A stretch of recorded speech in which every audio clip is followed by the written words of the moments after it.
Hi everyone, and welcome back to Art with Mrs. S. Today we're going to be looking at radial symmetry. And first of all, we need to know what symmetry is. Symmetry I always define as same on both sides. So when we're looking at something like a butterfly or even a person or like this heart here, if I were to cut this in half, it'd be the same on both sides. You would have the circle on the left and the same on the right. Or you might have this wavy line on the left and a wavy line on the right. Or you can even see these dot patterns. They're the same on the left as they are on the right. Now what that means is when we do radial symmetry, it'll be the same from that central point all the way in the round. So if you don't have a paper plate today, you could make a nice big circle on a piece of paper or in a notebook or even on a dry erase board. And we're going to work on some radial symmetry.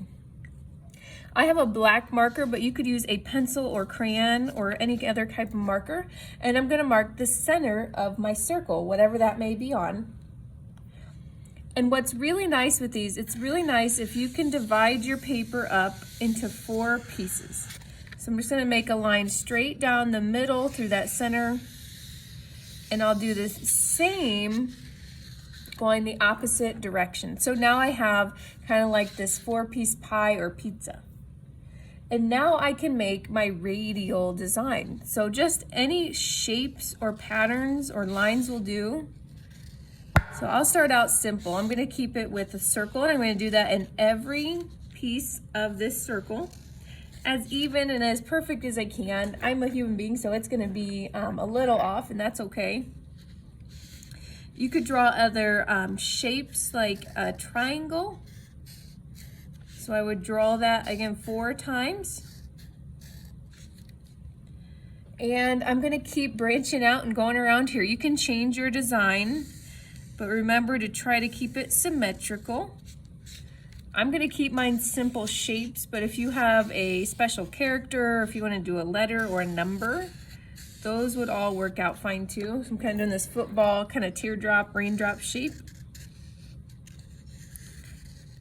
And let's keep going. I'm gonna keep going out and around here. You can do something as simple as a line. If I did that twice inside of each one.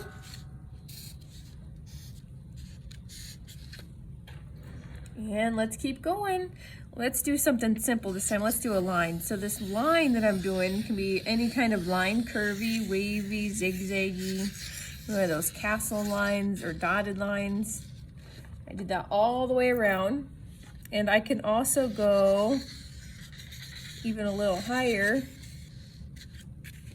and do that again.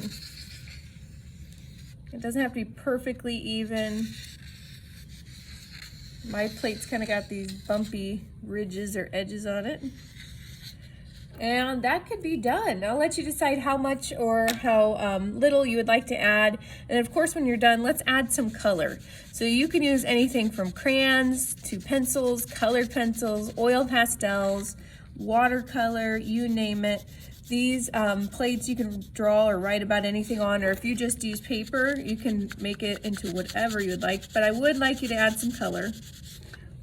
And even when you're adding color, think about how that design could still be symmetrical. You may want to consider doing a pattern with your color or continuing that color in every shape or area of your design.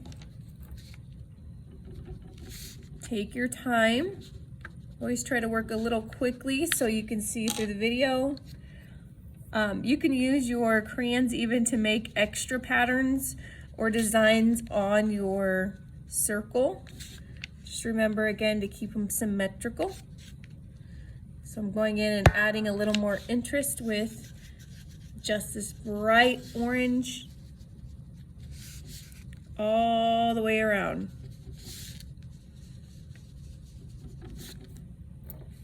And I may take some time here and add a little more in the outside of my radial design. When you're all done, of course, don't forget to share your design and take a picture to post to the Padlet at the bottom of the page with your first and last name. I can't wait to see all of your art today. Have a great day.